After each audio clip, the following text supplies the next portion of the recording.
Okay, so last time we started talking about there were three lands, three regions. Because we know that the beer depends when the produce is done into the field, to the animals in the field. So we learned that there are three Eretz Yisrael split up into three regions, and each of those three regions have three sub-regions. So we were talking about when the final time that one of those each crop is available to the wild animals. So in Halacha Yud Aleph, chapter 7, Halacha 11, the three lands, meaning Yehuda and Galil and Evar Yarden, they're not separate. They're considered one giant land for carobs and for olives and for dates.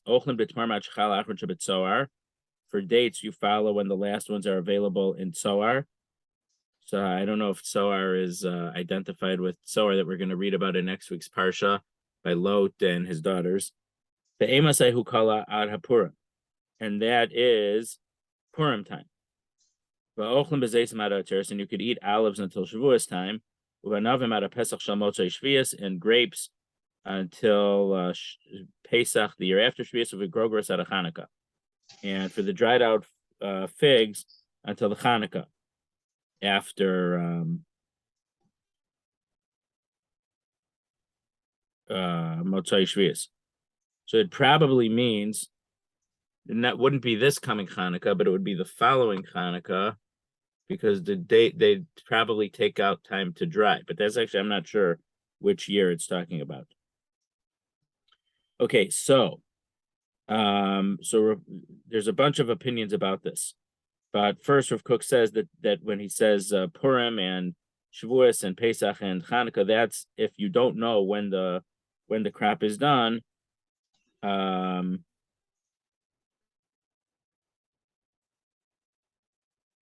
But if you do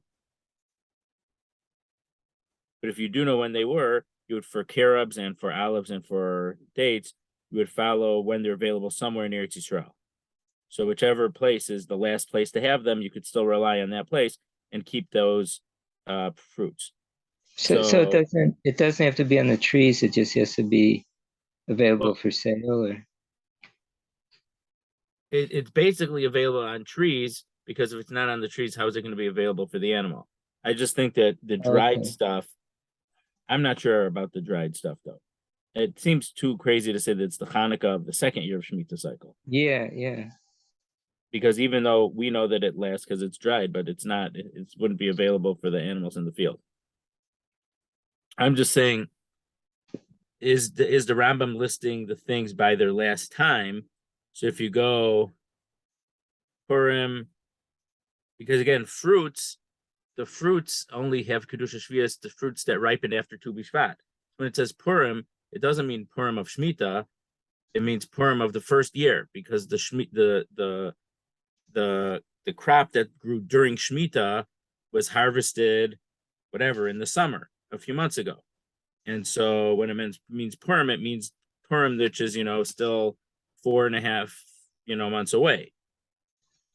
So I don't know if he's listing Purim, Shavuos, Pesach, Shel Motzai Shvius, and then Hanukkah are chronological order, or they're all talking about the first year of Shemitah, and he just, for whatever reason, that he mentions them in the order of carobs and olives and dates, and that's why he mentions them. So unless they grow later in the year. But still, how much later are they going to grow? Yeah. The latest thing something would grow.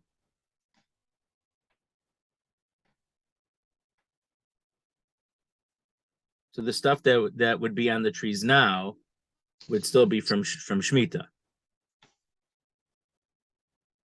Okay, so now there's so grapes and raisins, or the dried out. I didn't mean raisins. The dried out figs, they have the status of any other fruit that you follow, whichever portion of the land they're still there. You can use it in your house.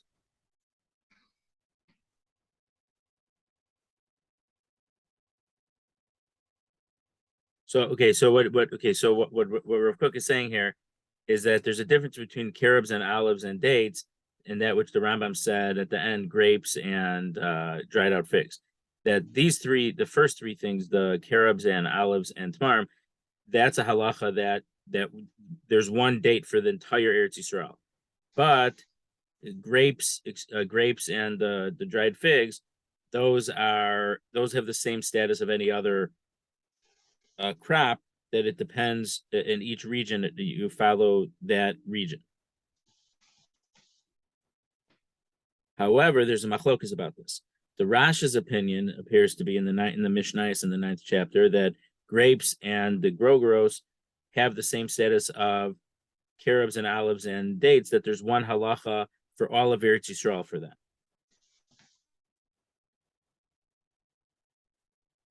But there's another opinion, a Rashi's opinion in the Gemara Psachim and the Rambam and Pirsha Mishnayos says that olives and dates and carobs also don't have a special status. We don't, even though this that also there's no special halacha for olives or carobs or dates, and each one you have to follow the latest part in each of the three regions of your region.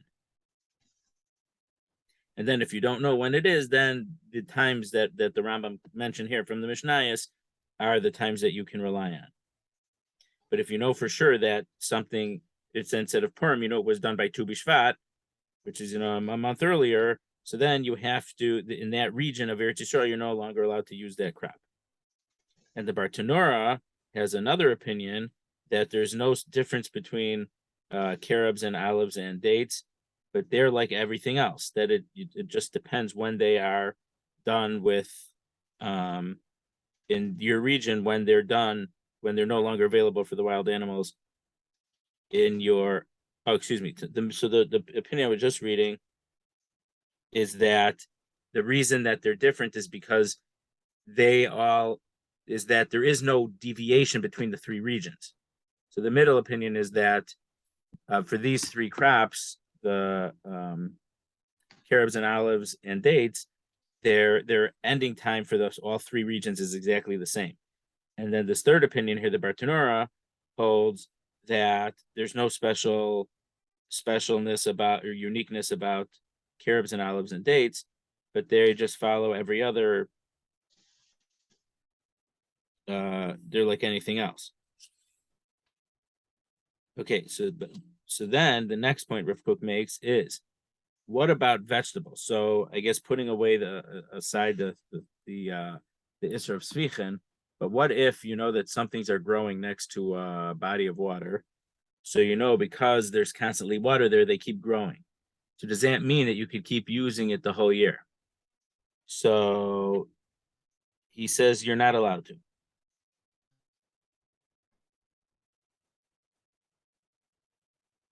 Because if something, the Tosefta says that something that is completely open for wild animals and there's no one to water it, that crop gets used up first before anything else. So Rav Kook extrapolates from there that this is talking about for a vegetable which is near, a stream. In an irrigated field, or also in a field where people water it by hand. Since it's in a place that's so if it would be in a wild place where the animals have access to it, no one's going to be there to water it. So that is going to end earlier on. You can't wait for the fact that in the irrigated fields or in the fields that people water by hand, it's still extant, and therefore you don't have to do beer. No, you have to do beer when in the field, when out in the boonies, it's no longer growing. So would that mean vegetables are okay to use then after that period, the ones growing in the wild? So what he's saying is that for stuff that needs a lot of water, the wild is the first place that they're unavailable. And so even if you have them in the house, you have fields where you're watering them and they're growing. You have to do beer on them right away. And now what the mechanics of that, I don't know. If it's still growing, how could you do beer it if it's still attached to the ground? But then the next line here, he says he continues this thought. If you have something that was not available in the wild, just say that in the wild at all, it was only available in places in cultivated places where people cultivate it and water it, then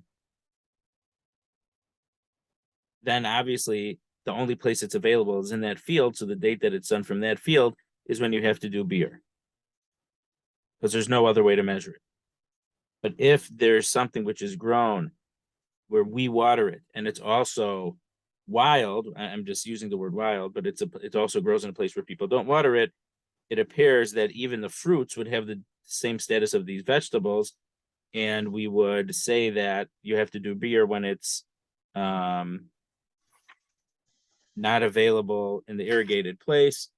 Once it's done from then, we consider it that it's no longer available for the wild animals in the field.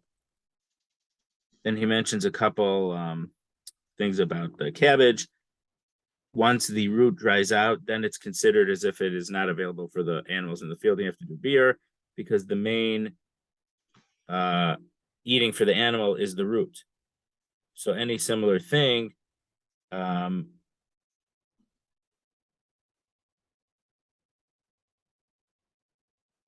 until they get hard until like wood, then that's considered when it's done for the animal. So I think what he's saying here is that for cabbage, if we eat leaves, but the animals don't eat leaves, they eat the center of the root. So even though the leaves may have wilted, it's not considered that they're not available yet, since the part of that crop that the animals eat are still okay for the animals. Okay, Yud Beis. Hamolech Perush Vish.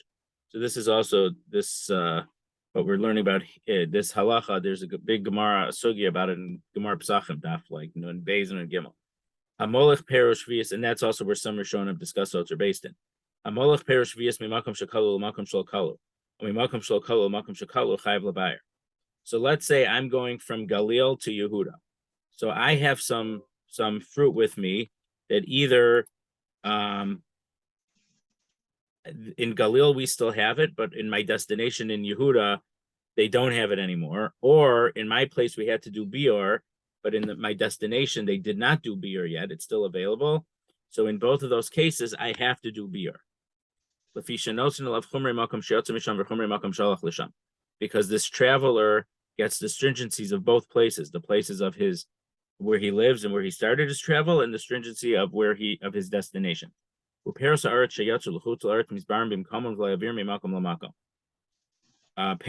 Yisrael that went to outside of Eretz Yisrael, you should do beer in its place, and you shouldn't move them from place to place. Now, this apparently has this halacha would apparently have a nafkamina on if we would use Israeli esrogim and Chutz Haaretz. But let's see. Rav Kook starts with the first part of the halacha that person has the stringencies of both his where he left and his destination. So this doesn't matter if you're going, let's say, from the three main regions, from Yehuda to Galil, or from Galil to Yehuda, or to Ever Yarden, or it also applies if you're within Yehuda, but you're going from the mountainous region to the valley region or to the middle region.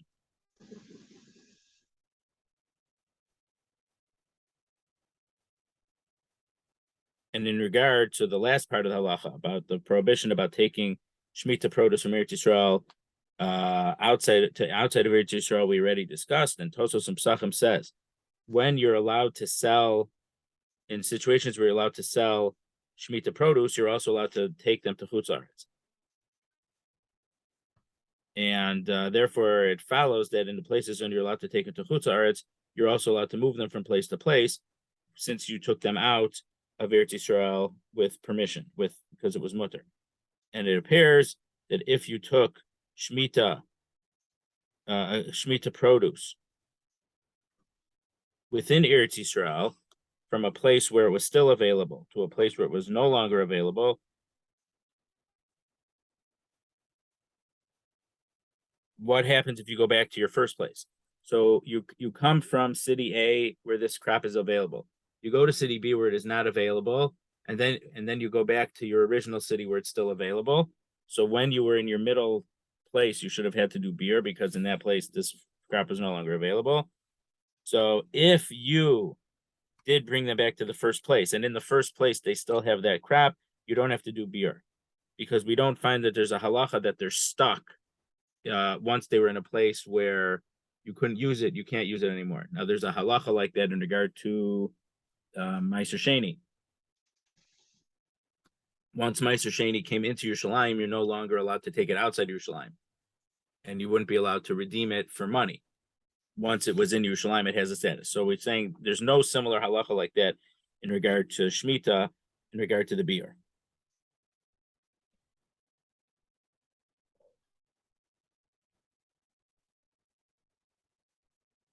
And it appears that we would say that you're even allowed to even though you know right now you're in a place where this crop is done, you're allowed to leave it from that place and bring it back to the original place so that you don't have to do beer on it.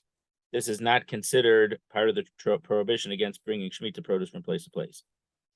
It also appears, when I keep saying appears here, obviously these are psakim that Rav Kook is making, but he's just saying that that's based on he doesn't have a source that he's quoting, but this is his own, what he's paskening, that if you want to if you brought Shemitah produce from Eretz Yisrael to Chutz La'aretz, if you want to bring them back to Eretz Yisrael, you're allowed to, and we don't say that you shouldn't move them from place to place, but rather it's when we say it's when the Rambam says in this halacha you shouldn't move them from place to place, that means within Chutz La'aretz, but to bring them back to Eretz Yisrael and within Eretz Yisrael, that's okay.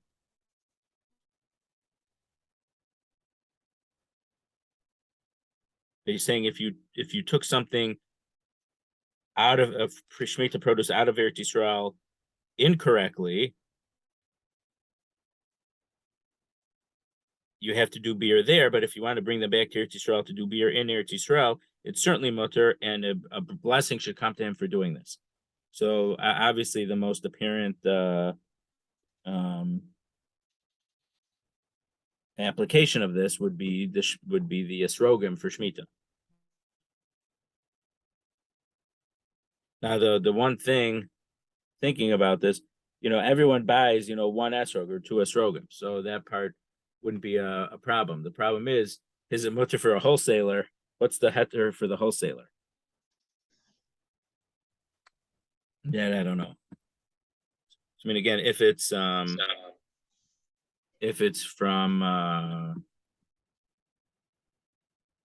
heter mechira, it's not a problem because we say it doesn't have kedusha shvius at all. So then you don't have to do beer. But if it's otzer based in and stuff,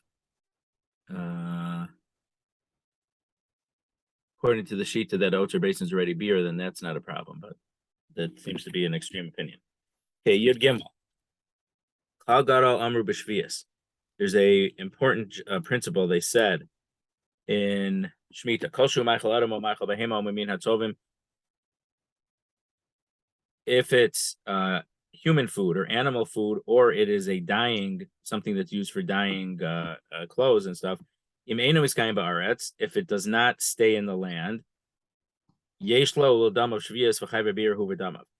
it and its value, meaning if you had bought or sold it and the coins get the kedusha, they have kedusha shvius, and you have to do beer on it or the money. So,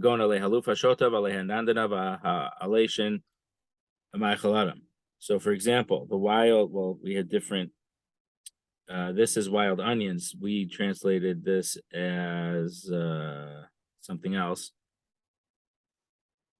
Mint and endives, they're considered as human food. But but thorns and thistles, those are considered animal food. And he says woad and safflower, I think we had something, it was matter and something else, MADDR and something else were things that were dyes. But if you could leave it in the ground, like pua and richva, oh no, pua was matter, I think. Okay, I don't have my my mishnayos with me here.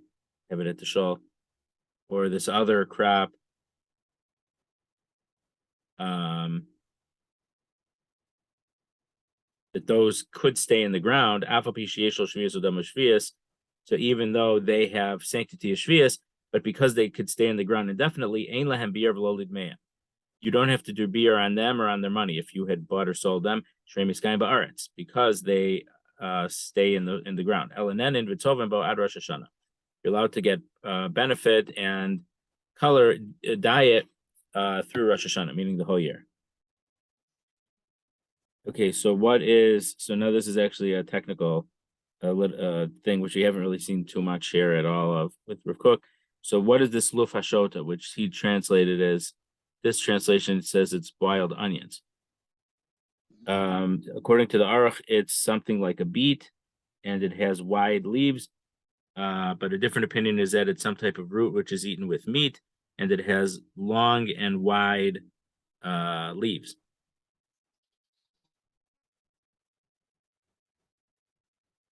Even though it's not yet sweet, I guess by itself, but it has a beer and shvius.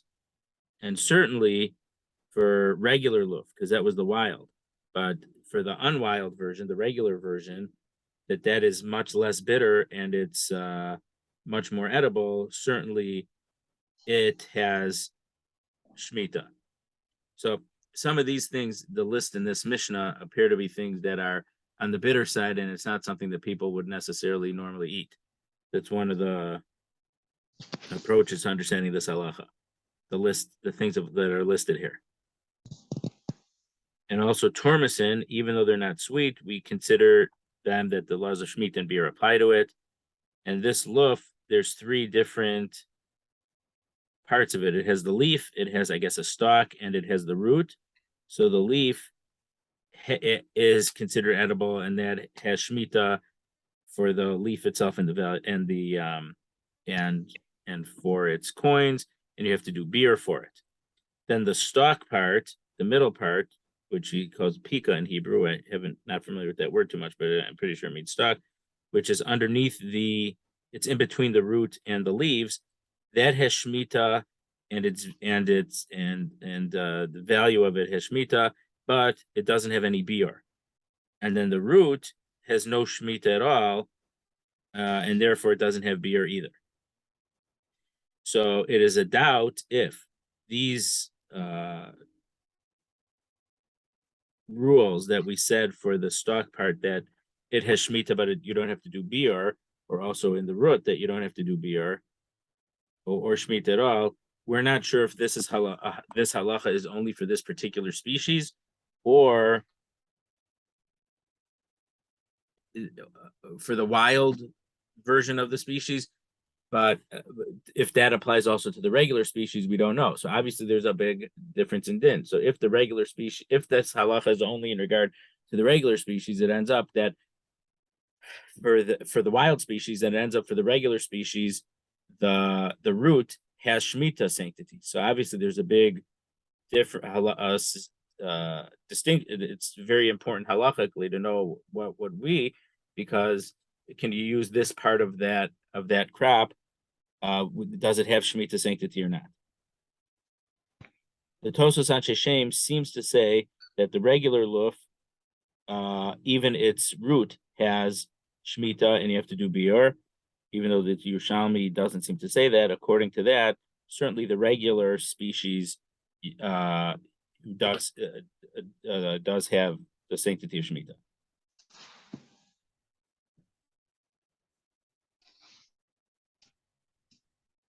Excuse me. Yeah. Okay, so the Tosfos Anshe Shem says that for this wild species, the root part has Shmitta, so then certainly the stalk part has biur.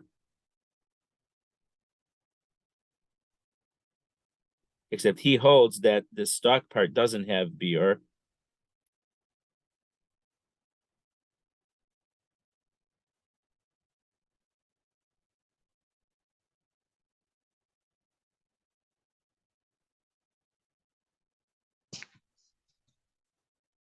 I don't know. So it seems all the parts have very. And someone says the opposite, that for the regular species, it's more lenient than the wild species, because in the wild species, you have to do, it has sanctity of Shmitta, you have to do biur, but that's only for the wild species. For the regular species, you don't, because just like the ichor, the root part could stay in the land, the leaves can also stay in the land, in the ground for the regular species. That's what some say. And it appears that if you don't need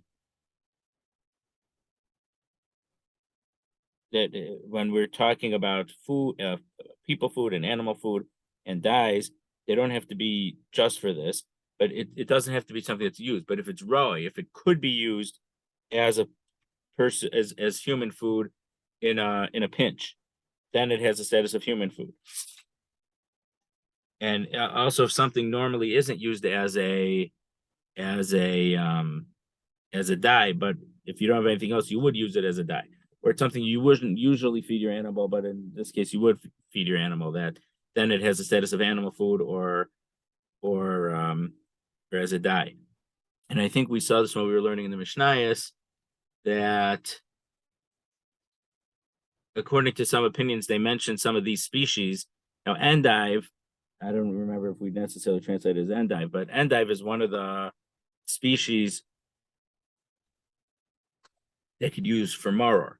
So nowadays we eat all types of lettuce and stuff, and it's considered healthy. But in those days, we saw an opinion was in regular year they wouldn't eat it because it was bitter. But during Shmitta, when they had less of a choice of vegetables to eat, they would eat it.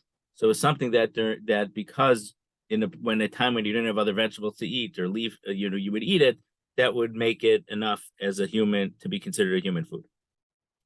Now the Rambam in the commentary to the Mishnah says that the fact when this halacha says if it stays in the land, you don't if the part of it stays in the ground, you don't have to do biur. However, if you had sold it, the coins do have biur. But the time to be biur on the value is not set.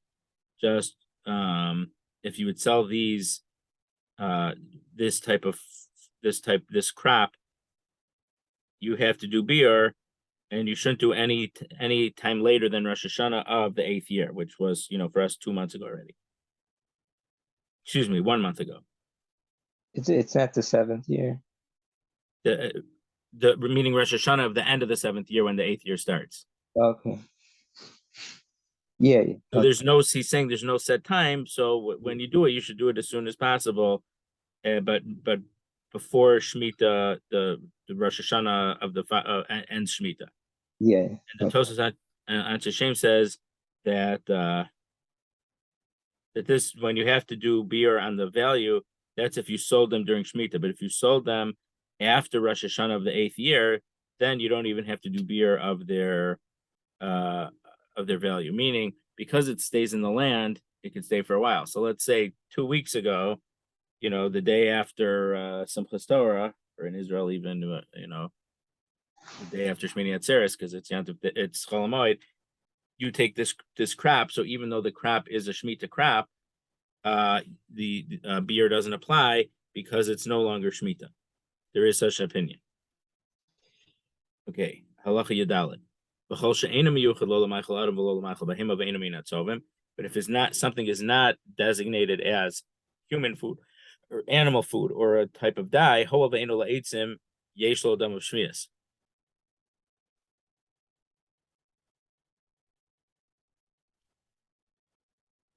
since it's not used as wood, let's say wood to put in your oven to cook, it does have status of Shmita, but you don't have to do biur for it. Even though it does not stay in the ground,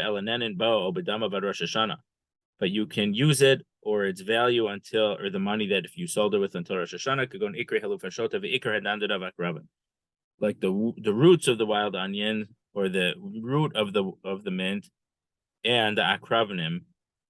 So these are the roots of the things mentioned in the previous halacha. Those are considered animal foods, human foods, the leafy part, but this is the root part, so it's not human food.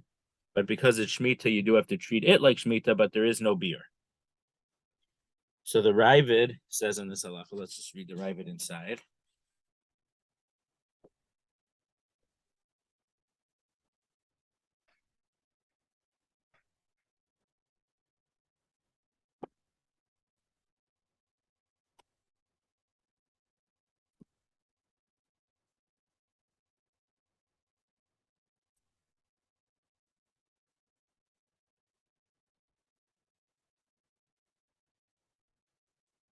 It's impossible not to make a mistake with this, because if it's not a human food or an animal food or a type of dye, and it's not for wood, then it depends on why you picked it. If you took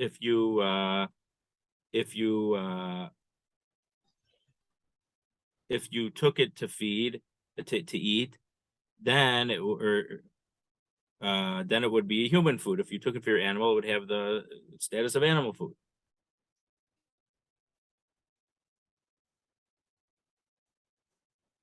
So meaning if you took it for animal food, then it would have Shmita, and you wouldn't be allowed to feed it to your animal.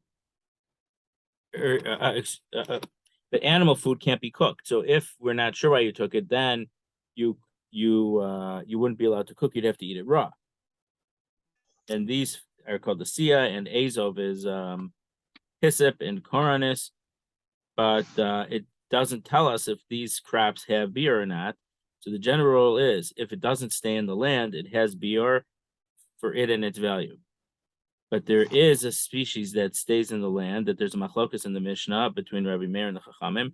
Rabbi Meir says that you have to do beer at the end of the year, because restrictor for the value more than the crop itself. And the reason is because sometimes it doesn't last in the field, and therefore we're strict on the money and say that you have to do beer in it for it. So that wasn't. So in summary, the Ravid's opinion is, if it's not a human food or an animal food or a dye, and people don't use it for fuel either, it depends on what you pick it. If you picked it to be animal food and to be human food, you were going to eat it and you were going to feed it to your animal, then it has the stringencies of human food and animal food. So for animal food, meaning you wouldn't be allowed to cook it. And if you consider for it to be fuel for your fire, then it has the status of fuel for your fire. But in regard to beer,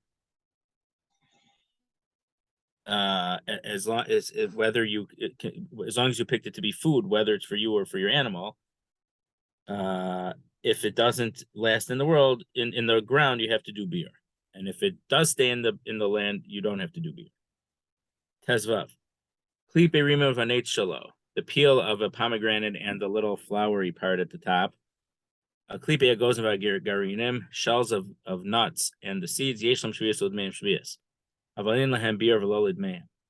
So they have sanctity of Shmita, and their money does, if you had bought or sold them, but you don't have to do beer on the peel or the shell, or for the peel of the shell or the money for selling the peel or the shell.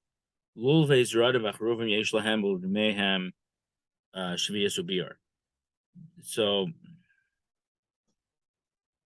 zradim are certain parts of a grapevine which weren't wood, so sometimes people would eat them because they weren't hard. But for that and carobs, they do have the status of Shmita and Bior.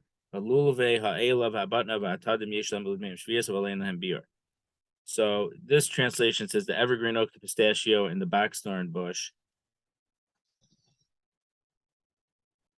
So those branches. Now, what's interesting is that all three of these species are in Chumash Bereshis. The Eila is in Parshas Vayishlach because Devorah Menekes Rivka was buried under an Eila tree. Batna, which is normally translated as, well, in modern Hebrew, it's peanuts, but Professor Felix showed that they didn't have peanuts in Eretz Yisrael in the time of or it's not native. So, but that was one of the gifts that Yaakov told his sons to bring to the Egyptian ruler when they came back, when they had come home and found that they still had their money. So he said, bring them, give him gifts. So, but now it's translated as peanuts, but they didn't have peanuts, so it seems to be pistachios. And Atadim Goren Ha'atad is the place in Parshas Vayechi when Yaakov's sons brought Yaakov up from Mitzrayim, his body up to bury.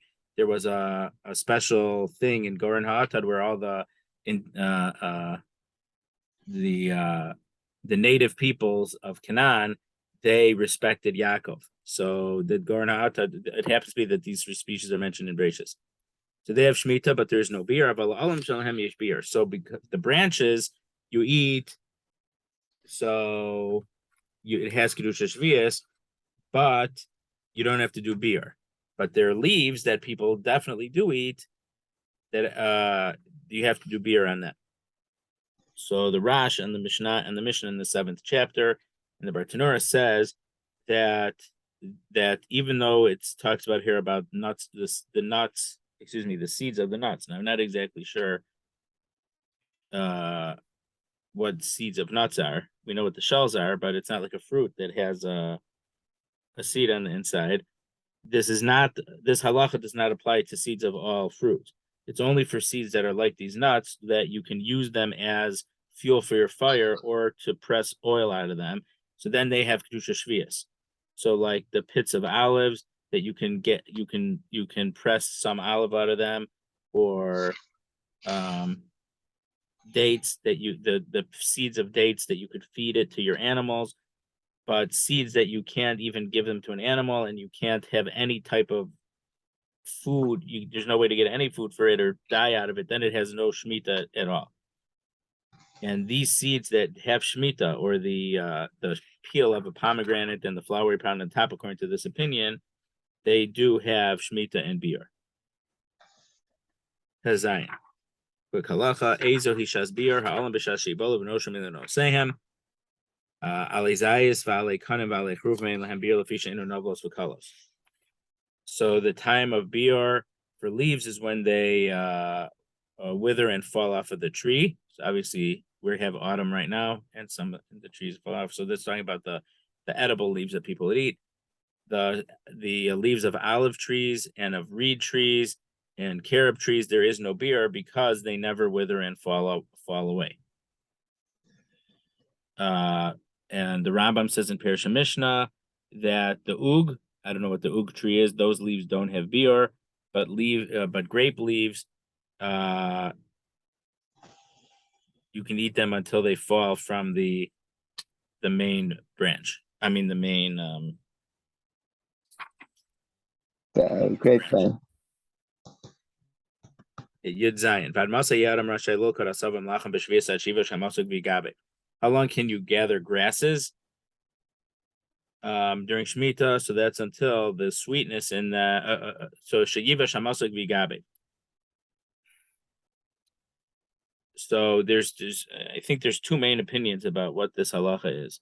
So one opinion is that the sweetness that there was a bitter apple that were called sweets, as obviously as an ironic name, until the bitter apples becomes dried out. Hasavi meveshim, but how long can you gather dried out grasses? Until the second rainfall in Motzei Shvius.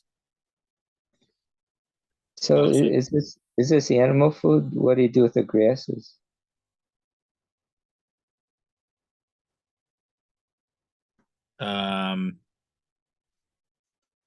For the most part, it's for the animal. Yeah, these are for animals. Okay. So we did see an opinion, and I think Rav Kook discussed it also. There is an opinion that Sheyiva Shamasok has to do with the fact of when the animals that were grazing there, when their waste starts reaching a certain level of decay. There's a different opinion about what the masok is here. So Rav Kook quotes the Mishnah Rishona from the 9th chapter in the Mishnah above, that the reason is as long as Sheyiva Shamasok, which is the time when these bitter things dry out, or it's the time of when the manure that was deposited by the animals grazing there dries out, or the land itself dries out, that it becomes cracked because it's dried. Until that time, the wet grasses are good for animal food.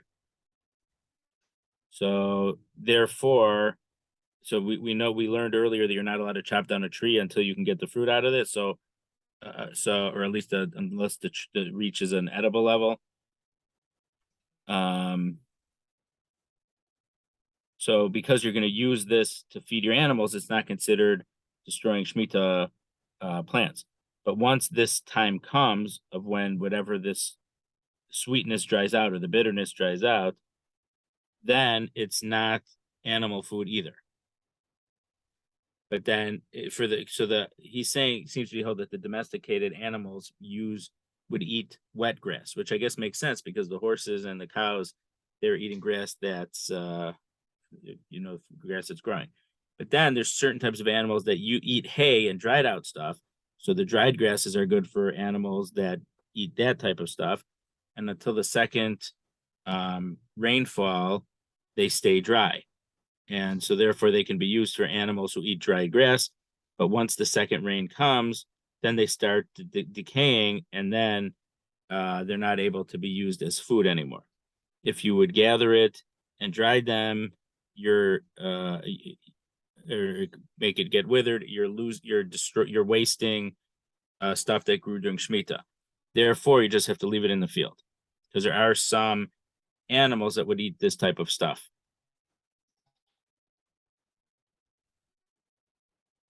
So it's not that. So according to this, it's not that when it reaches this level, whatever Yavoshas Hamasok is, or the second rain, it doesn't mean that that's the biur time. It just means that's the time that tells us when you're allowed to use it. And the Rash on that Mishnah says that this time of Yavosh Hamasok for wet, for the moist grass, for the second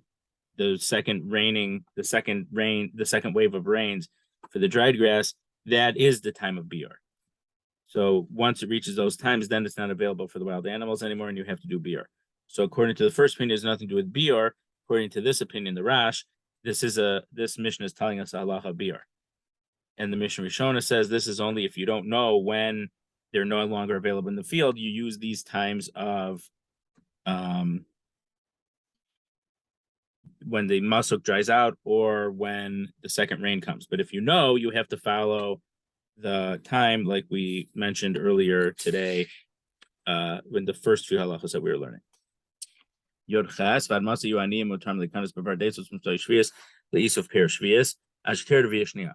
So we know that during Shmitta, you have to allow people to come into your fields as if it's ownerless.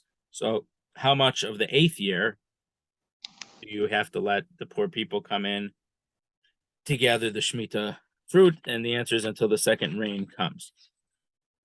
The Rash and the Mishnah says that this time is talking about every year. It's not talking about the Shmitta, but it's talking about when can they take the leket shechacha and peah, the corner, or to pick the forgotten sheaves from every year. According to this, during the 8th year, that there is no leket shechacha and peah, but everything was Shmitta, even though they're ownerless because of the laws of Shmitta. But you don't have to let the poor people. It doesn't have to be specifically for poor people. Anyone could come in because it's ownerless for anyone. However,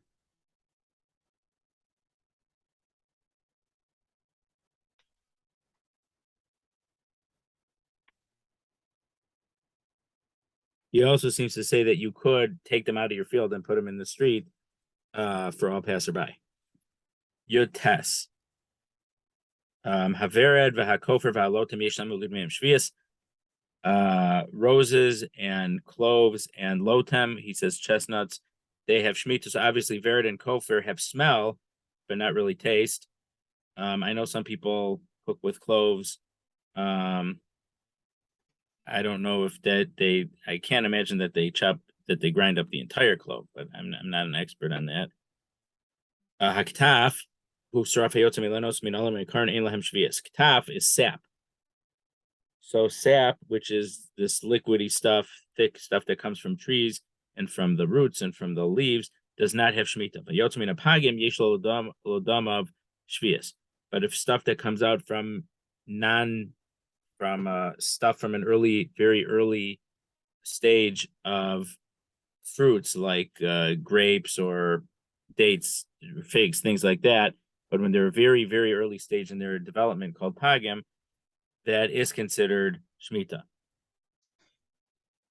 So the Rav Kook mentions from the Rash that these things have Shmita, they also have to do, you have to also have to do beer.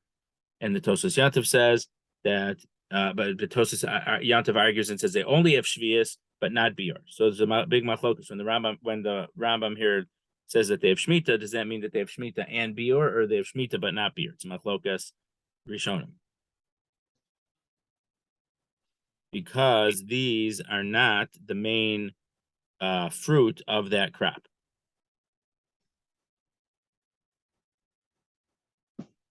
And some say there's three different distinctions. There's leaves, that the leaves have Shmita and Bior. The stalk has Shmita but not Bior, and the root has neither. Chaf, and this will be our last halacha for tonight. But this is talking about food trees. But if a regular tree that doesn't have any fruit, because these trees don't have any fruit, sap or whatever that comes out of the leaf is considered the crop or the fruit of that tree, and therefore that sap or whatever does have Shmita. And Rav Kook says when we say that that the sap has Shmita, but the wood itself, the wood itself of the tree does not have any Shmita, and we don't say that because the wood has some sap in it, it's considered sap. No, we say if it's wood, it's wood, but if it's sap, it's sap. And I guess an interesting question would be if they would have maple trees in Israel and make maple syrup, is that, what would the halacha be? Now, I guess in regard to sap in general, animals might suck on it and eat it, but maple syrup, the way that we produce it, I don't know if it's considered something that's available for the animals. I don't know. Something to. It's an interesting question. Maybe I can't get to it. Yeah. Right. Also, they may not grow any there anyway, so may not. So then it would only be theoretical. If we would start developing it there, what would the halacha be? Yeah. Okay, so thanks for joining. All right. Thank you. And have a good rest of the week. You too.